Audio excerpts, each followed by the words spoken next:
Hello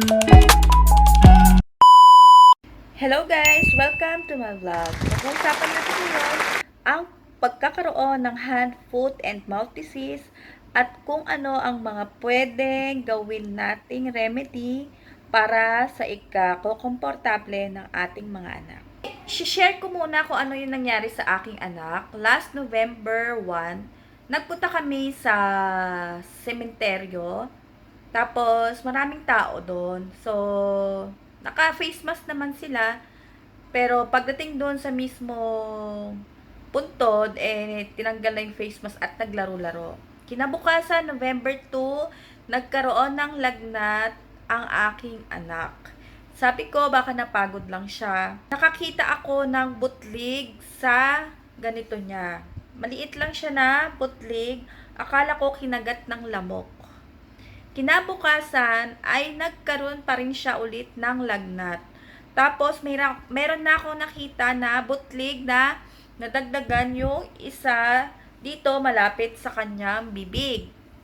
Nagpa-check up na kami ng November 4. Pagka check up namin ng November 4, sinabi sa amin ng doktor na possible yon na hand, foot, and mouth disease na nga siya. Sabi ng doktor, naglalast ang hand, foot, and mouth disease ng 7 to 14 days. Binigyan kami ng reseta ng doktor na antiviral. 3 times a day siyang iniinom. Ayan siya. Tapos, meron siyang sabon na Cetaphil. Yun yung kanyang ginagamit. 2 times a day siya maligo sa bago magtanghali at bago matulog. Meron din ako nilalagay sa kanyang powder banda sa paa at saka sa mga kamay. Pero sa mukha hindi ko siya nilalagyan. Cooling powder yon para medyo gumaan yung pakiramdam niya. Tapos, nag-aircon din kami para gumaan yung pakiramdam niya, mas komportable.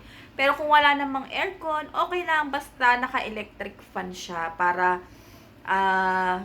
maging komportable yung pakiramdam niya. Siyempre, tayong mga nanay, lahat ginagawa natin sa ganitong klaseng sakit kasi makati sa katawan, maiirita sila. Kaya, siyempre, gagawin natin lahat para maging komportable ang ating mga anak. Basta ginawa ko lang yung mga yon, and then after 4 to 5 days, makikita nyo na medyo natutuyo-tuyo na yung sugat. Pagka natuyo na yung sugat, magiging peklat, mawawala rin naman yon kapag dumaan yung mga ilang buwan. Ang importante, gumaling na yung anak natin at hindi talaga siya tumagal ng 14 days gaya ng sinasabi ng doktor. Yun, siguro mga 1 week lang siyang ganon, tapos ilang days lang siyang nairita sa katawan niya. Dahil ginawa ko nga yung mga remedy na yon. Awa ng Diyos, kumaan ng kanyang pakiramdam. Ayun lang, thank you for watching sa aking shinare na home remedy para sa hand, foot, and mouth disease. Ingat!